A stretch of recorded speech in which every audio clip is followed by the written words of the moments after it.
Welcome to Tailboard Talk. Me and baby Nathan outside in the screen room.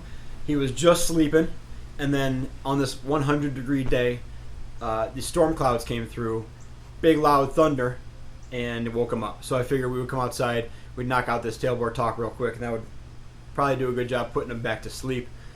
Before we get going, I just want to say thank you. I got a lot of messages and comments and kind of feedback about Lily. Thanks for that.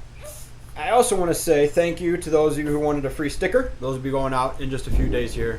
Appreciate you wanting one. There's a thunder. You hear that?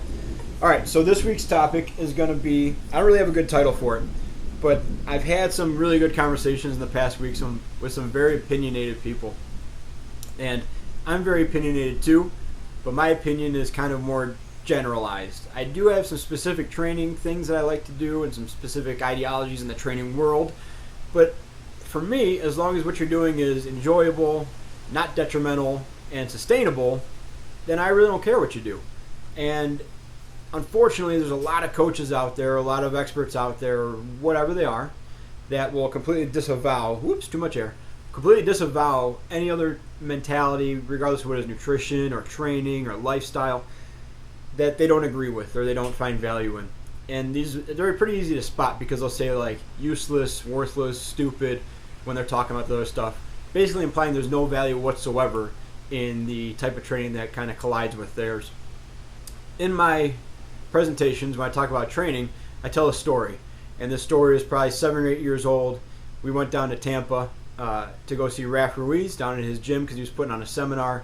And this was a CrossFit football seminar. And it was a great opportunity because Raf, that's his bread and butter, and he's a tactical athlete coach, and this is just what he does. So we went down there, me and Kurt from LGN, and Raf brought in this NFL lineman. And I remember his name, but I don't want to put him to the story in case what I'm saying misrepresents him. He brought in this NFL lineman that was recently retired, I believe, and just kind of give us some insight on how to train top-tier athletes.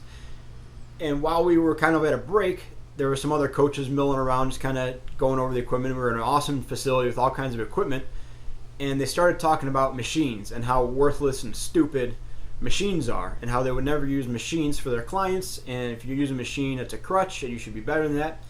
And me and Kurt were just kind of hanging on the sidelines, and we saw the NFL guys' ears perk up. And we're at a break time, so everybody's kind of loosely milling around.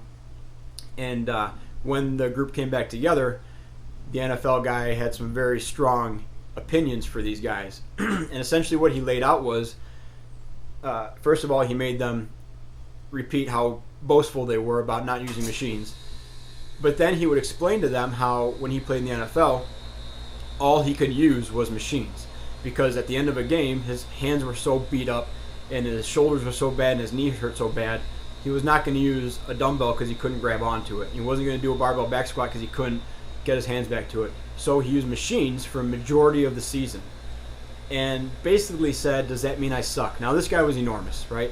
It's 7 or 8 years ago, so in my mind now he's like 12 and a half feet tall and probably 700 pounds. And we were all like 3.5 feet tall and 50 pounds. So that's the image I have looking back on it. But essentially he towered over us and asked him if he sucked. And he was stupid because he used machines since machines were stupid. And then they went on to other common examples like the body blade, which is the first generation of the shake weight, and how that's good for shoulder rehab and other stuff, and asked if that was stupid, and if the professionals using that were stupid who use it in the MLB. So it was a great eye-opener that, hey, listen, just because you don't like something doesn't mean it's stupid or doesn't work. Maybe you just don't have enough experience or knowledge on how to use it correctly, or you haven't been put in a position where you had to use that because you had no other choice. So I just want you guys to kind of keep that in mind, either as clients or as coaches moving forward in your fitness kind of journey.